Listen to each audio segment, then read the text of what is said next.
apprendre le vin. Bonjour, mon nom est Béatrice Dominé, je suis l'œnologue de Divine.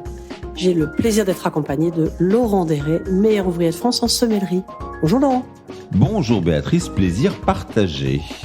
Écoute Laurent, aujourd'hui j'ai envie de t'emmener en Provence. Ah, un petit tour, on part en vacances alors. Oui, c'est quasiment les vacances. En tout cas, nous, Nantais ou même toi, Lyonnais, ça nous évoque le Sud. Évidemment, la partie historique, on parlait des Phéniciens ou des Phocéens. C'est vrai que c'est peut-être le berceau de la vigne dans ce qu'on appelle la France aujourd'hui. Oui, ça a été la porte d'entrée avec la création du port de Massilia, de Marseille, qui a été un petit peu la porte d'entrée des Grecs, et les Romains ont suivi un développement par le sud, par ces civilisations qui ont amené leur savoir-faire de la culture de la vigne et de la vinification. On dit souvent que les Gaulois ont sûrement inventé le tonneau quand les Romains et les Grecs nous ont appris un petit peu la culture un peu plus sérieuse de la vigne. Donc effectivement, une région marquée par ces cultures gréco-romaines.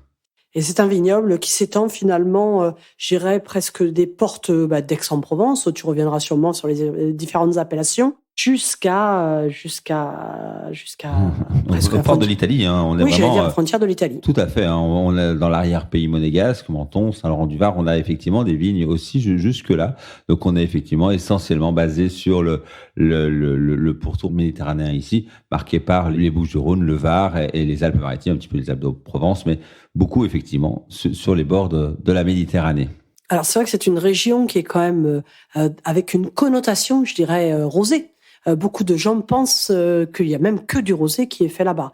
Alors c'est pas tout à fait le cas, on arrive à peu près à 90%, mais on a aussi de très belles appellations en blanc et en rouge. Alors c'est vrai que le rosé en Provence est très important. Il y a un vrai savoir-faire du vin rosé. Aujourd'hui, un petit peu plus sur la fraîcheur, sur des rosés un peu plus clairs qu'à une époque. Il y a un vrai savoir-faire souvent des pressurages directs, lents pour extraire juste le minimum de couleurs. Rarement des rosés de macération. On aime bien faire des rosés assez clairs en Provence. Ça correspond aussi à deux évidences. Un climat très chaud qui fait qu'on a envie de boire des vins faciles, des vins légers, des vins sur une terrasse. Et le rosé, on aime un verre de rosé en terrasse sur un carpaccio par exemple, un petit carpaccio de bœuf comme ça, un verre de vin rosé, c'est quand même très agréable quand on est à l'heure du midi en été. Également aux touristes, parce que c'est une région extrêmement touristique parce que magnifique, et les touristes viennent en été envahir les plages, pas seulement, toutes les terrasses et l'arrière-pays également, et sont de forts consommateurs de vin rosé. La production suit la demande, donc effectivement un fort pourcentage de rosé. Et pourtant, souvent, moi, ce que j'apprécie beaucoup dans cette région, ce sont quand même aussi les vins blancs et les vins rouges, avec des cépages typiques et locaux. On a vraiment d'autres productions viticoles que les rosés très intéressantes. Tout à fait. En blanc, moi, tu vois, je pensais au cépage Rolle, qu'on appelle le Vermentino aussi, même si les Italiens nous le défendent un petit peu ces derniers temps. Mais c'est un cépage qui est vraiment typiquement provençal. Et on le retrouve sur pas mal d'appellations. On parlait de très jolis blancs. Moi, j'avoue que j'ai un petit coup de cœur sur le Bellay, à côté de Nice. Oui, c'est effectivement, c'est la banlieue de Nice, le Bellay, où on fait où la Rolle est très très présente. La Rolle qu'on connaît aussi dans le nord de la Corse. Sur Patrimonio, qu'on appelle aussi la Malvoisie corse. Cépage qui aime cet terroir méditerranéen, qui aime ce soleil et qui fait des vins avec une belle fraîcheur. C'est un cépage qui est assez surprenant parce qu'il amène toujours une très belle acidité en fin de bouche. Quand on est sous un climat très chaud, comme ici, sous ce climat méditerranéen qu'on aime tant quand on part en vacances, la vigne parfois souffre un peu. On a tendance à faire des vins blancs déséquilibrés, marqués par une certaine rondeur, certaine lourdeur parfois. Et la Rolle est un cépage tout à fait adapté à ce terroir, car c'est un cépage qui a une très belle acidité naturelle. Donc là, on est sur le terroir de Bellay. On fait, dans toutes les appellations finalement provençales, on fait et des blancs, et des rouges, et des rosés. Tu l'as dit, un très fort pourcentage de rosés.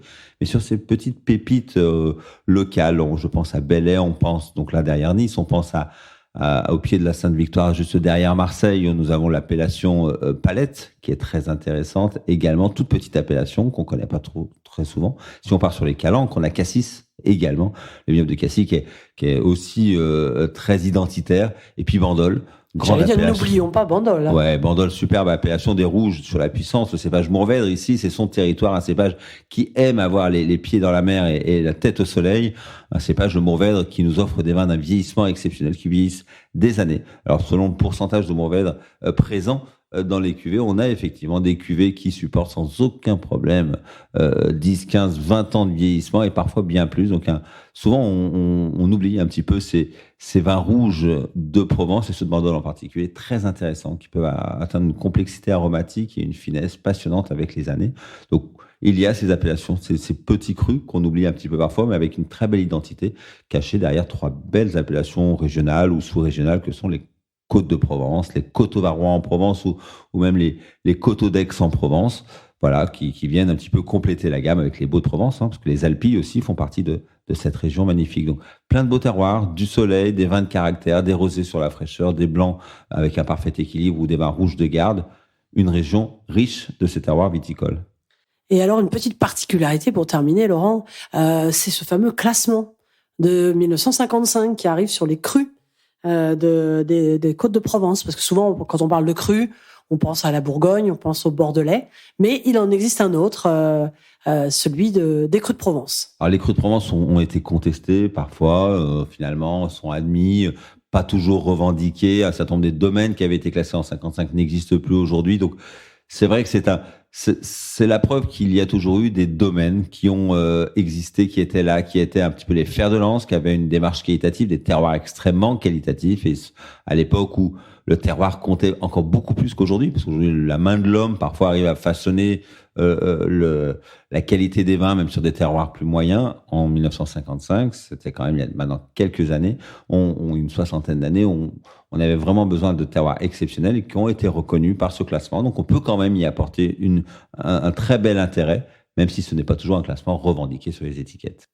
Bon, bah, écoute, tu vois, la Provence, finalement, même si l'idée derrière beaucoup, c'est le rosé, eh bien, on a vu que d'abord, ce serait les rosés et puis les blancs et les rouges. Donc, encore plein de choses à découvrir. Donc, mettons bien avec le maillot de bain un tire-bouchon dans la valise la prochaine fois qu'on part en vacances. Pas de souci, c'est noté. À bientôt, Béatrice. À très vite, Laurent.